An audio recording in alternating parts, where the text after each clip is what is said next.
mujjee ci rapport boo xamante ne wóoru ko ne am na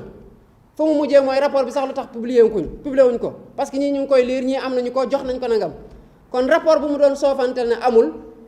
dem na ba ca biir mu nangu ne rapport bi am na gannaaw bu mu ci cité ay passage gannaaw bu mu xamee kan lañ ci déglu kan moo ci wax lan kan moo ci waxul lan dama yaakaar ne am na ay boulon yu waddee ci boppam ba tax na mënatul am benn cohérence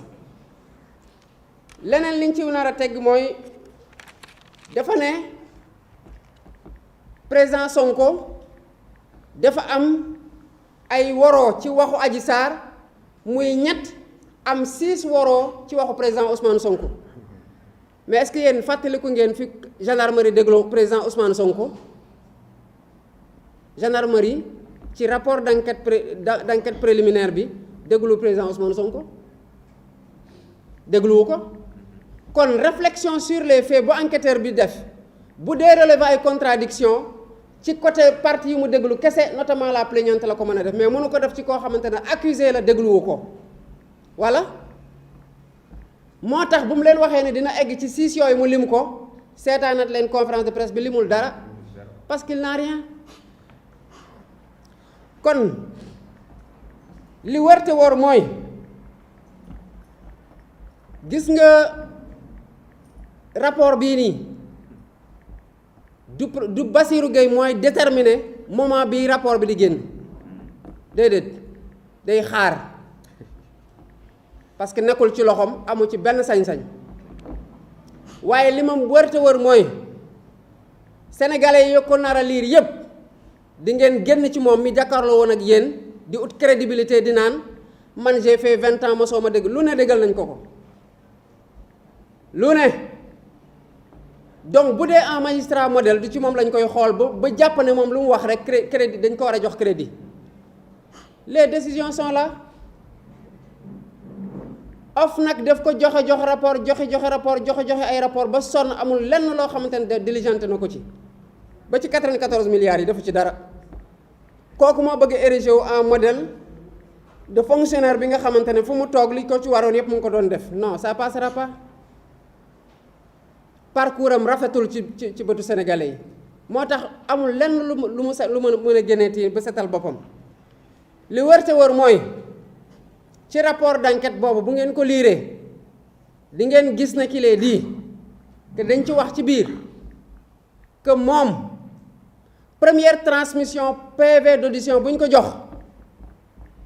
lu muy woowee ay remarque di ko soofantal remarque yooyu ñoo modifier le PV donc moom nangu na ne am na PV bu ñu ko njëkk a jox mu def ci ay remarque mais falsification nga yaayu ngoog yow jox nañu le PV fekk woo enquête PV bi delluwaat ñëwaat ci yow andi ay photo yoo xamante ne ay photo yu salte la ñu ne photo gi askanal ko salon Sweet Beauté te photo yooyu mosuñoo am lien ak salon Sweet Beauté kon yow sa observation lañ jël en compte ak yeneen kon moom amul fu mu jaar ba setal boppam bu leen fàtte nag que moom li nga xamante ne moom lañ ko tàqal ci rapport d'enquête bii nii interne bi ne moom la def ci procès verbalu gendarmerie bi président Ousmane Sonko def ko ci porte plainte man bi ma doon déglu conférence de presse am damaa yaakaaroon ne day génne ne sénégalais yi tuuma yi muy wax ne dañ ko metti mu am ay mbokk am ay njaboot am ay xarit ba tax mu génn jàpp ne day setal boppam te taqal boppam la gën a def man li ma doon xaar mooy honorabilité boobu ak dignité boobu jaral ko mu bañ a demander benn immunité privilège immunité mu ne justice yëkkati leen bépp malaanu kiiraay bi mu mën a am ñu atte ma ci wàllum rapport d'enquête gendarmerie bi ndax ma mën a setal sam bopp parce que affaire bi dafa graaw il devait raser les murs dafa waroon di dox ci mbedd mi di làqatu tey li ko dal amul benn magistrat boo xamante ne bi ngay prêter serment ñaan nga yàlla mu dal la retrouver wu sur le banc des accusés war di nekk di setal sa bopp te nga nekkoon koo xamante ne yow yaa topp ñu bëri am na ñu bëri ñoo xamante ne moo leen mandat de dépôt ñu ngi ci kaso tëdd di xaar seen atte moom moo mujjee ñëw taxaw ci kanamu caméra yi di jéem a setal boppam te amul kenn koo xamante ne jox na ko une once de crédit parce que lu mu wax amul benn cohérence te tous les faits le démentent lu mu wax yépp boo ko toppaatee moom day weddi boppam gën a dugalaat boppam loolu la ko yàlla natoo ci ngoonum tey jii nii moo tax ñu ne lii duñ ko fanaanal parce que ñun dañ ci toll foo xamante ne gat sa conférence de presse 17 heures, conférence de presse maximum 21 heures œil pour œil, dent pour dent dafa doy bu muy wax ne yépp chargé wu ko ñëwuma pour charger ñaata yoon ci conférence de presse am la nekk di charger koo xamante ne amatul privilège yu ñëw ci prétoire di ko fa taqal lenn sénégalais yi ñoo toll foo xamante ne dañu dul nangu kenn koo xamante ne ñun ñoo ko teg ci suñu kaw réew de la façon la plus démocratique boobu amul benn grenade lacrymogène amul benn bel blanc dragon bu mu amoo bi fi amoon du moom moo ci doon dogal ñu mu fetteeloon di xeex muy sénégalais ñooñu la dragon bi doon dox seen kaw ba Mamadou Diop dee ci yàlla na ko yàlla yërëm kooku noonu ñu fal moo dem ba jëmmi jamono nag mu taxaw suñu kanam wax ñu ne awma droit def 3e mandat fu ne mu taxaw fa ne président boo defee 10 ans loo deful mënatoo ko def ne réew mi dañ ko war a aar di ut 3e mandat ba fukki bakkan ak ñett rot ci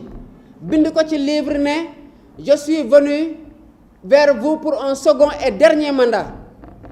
constitutionnaliste am wax ne la constitution est claire et ne laisse place à aucune interprétation maanaam amul lenn liñ ciy werante liñ ciy sikki saka wala liñ ciy jiixi jaaxa ñooñu ñoo toog di ñu gëmloo ne kooku am na kii possibilité def 3e mandat ci koo xamante ne mosul dem élection de façon fair play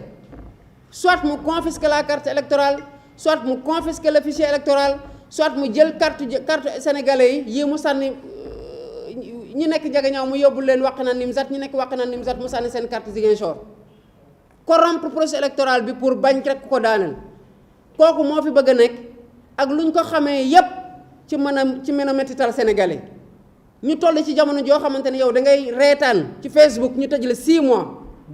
te da ngay wax sa xalaat ci Facebook ñu tëj la 6 mois pendant ce temps ay nit di wax lu gën a garaaw foofu yépp mais tant que ñu ngi fete ci moom dara du leen dal kooku ñun sénégalais yi sàggan nañ sàggante gu tax ñu koy mayaat doole gu tax ne tegu ko ci yoon ba pare mu nar fi toogaat enlever la limitation de mandat gën a dooleel boppam gën a noot sénégalais yi moo tax ñu ne gat sa parce que dafa doy Sénégal gii dafa am ñu dee pour démocratie samp fi de parti unique à médias d'État en passant par le pluralisme politique ou démocratique à la pluralité médiatique li tax ñu am sañ-sañu toog fii tey di wax loolu dafa am ñu ko fi xeex ba récemment en mars 2021 le M2D mouvement pour la défense de la démocratie woote fukki bakkan ak ñeent rot ci ñii ñu dagg seen tànk ñii ñu tuur seen bët nii ñu dagg seen loxo ñii am ay yàqute yu bari ci seen investissement ñooñu seen dee seen gaañu seen handicap li ñu ñàkk ci alal mënul neen te lenn rekk ko mën a neenal mooy ñu seetaan ba lu ñu bëggoon mars 2021 amul ñu forcé ñu ko en 2023 fekk na am na dossier yoo xamante ne ñu ngi foofu ak ñoom lu tax tey ñu war a mën a atte le dossier Sweet Beauté moo tax ñu war a atte le dossier Mariama Sagna balaa dara moo tax ñu war a atte yeneen dossiers yi nga xamante ne ñu ngi chambre criminelle ay atta ngi nii kenn attewu leen waaye yaakaar naa ne sénégalais yi taxaw nañ thème pour défendre démocratie pour arrêter cette liquidation en série d'adversaires politiques ci koo xamante ne amatul droit sax dem élection mu bëgg a tànn kan lay Sénégal di tànn pour mu wuutu ko mooy kan ba di ñu ko defal kon sortie procureur bii di sëñ Bassirou Gueye ci registre boobu kese la dugg je ne suis pas venu pour charger ñëw ma pour charger kenn yépp lu tax mu soxla ko di ko waxaat c'est pour nous anesthésier cette partie de la mémoire bu koy soupçonner de venir charger mais lu mu wax yépp ku ko dégg lu xam ne dafa ñëw pour charger kon loolu lañ dul nangu tey duñ ko nangu ëllëg te képp koo xamante ne ci dossier bii def nga ci loo xamante ne sa responsabilité c'est assumé bu yóbboo boo nelawee mënoo tëdd boo ñëwee di organiser 50 000 conférences de presse tamit xamal ne loolu du tax sénégalais am na neen lu ñu lay xoolaate du wax ne nu mu ñëwee wax si tey mën na ko wax ñetti yoon bu ñëwee wax ko ñetti yoon nañ ko wax fanweeri yoon wala 300 fois fii lañ koy xaar gat sa ak keneen koo xamante ne nag mu ngi ci tànku taqal doomu aadama goo xamante ne ñépp xam nañu ne dara du dëgg ci luñ koy taqal bi président Ousmane Sonko di génn en février mars 2021 di wax li tax sénégalais yi génn xeexale ko loolu crédibilité am kese la woon boobu rapport d'enquête interne gendarmerie bii nii fasalul woon complot bi boobu audio bi Adji Sarr enregistré Mamour Diallo nekku fi woon boobu audio bi Baye Niass MC enregistré Adji Sarr nekku fi woon boobu témoins yi ñu bëri lu ñu waxoon feeñugul woon mais amul lenn loo xamante ne tey dossier boo xamante ne lépp a vide mais ñu obstiné parce que moom lu mu doon wax kese ak yaakaar ne li ko président Sonko doon duut baaram ci liggéeyam bu mu doxaloon nu mu ko war a doxal que am na fu mu ko téye revanche am heure revanche am sonné na waaye yàlla ne déet sénégalais yi ne déet te sénégalais yooyu bañoon ba toog ba génnee président Ousmane Sonko ci jafe-jafe yooyu nga xamante ne buur bu ko ëpp doole moo ko tegoon ba mu génn ci salle bii ne nañu accompagner le président Macky Sall mu génn bàyyil ñu suñu réew mi ci jàmm ñuy door a intervenir ci gannaaw sénégalais yi ñu ngi fi ba tey gën a taxaw temm pour xeexal Sénégal xeexal démocratie xeexal liberté au Sénégal foofu laa bëggoon yem ci wax ji di jox kaddu gi le frère honorable député Abass Fall pour mu def la synthèse en français.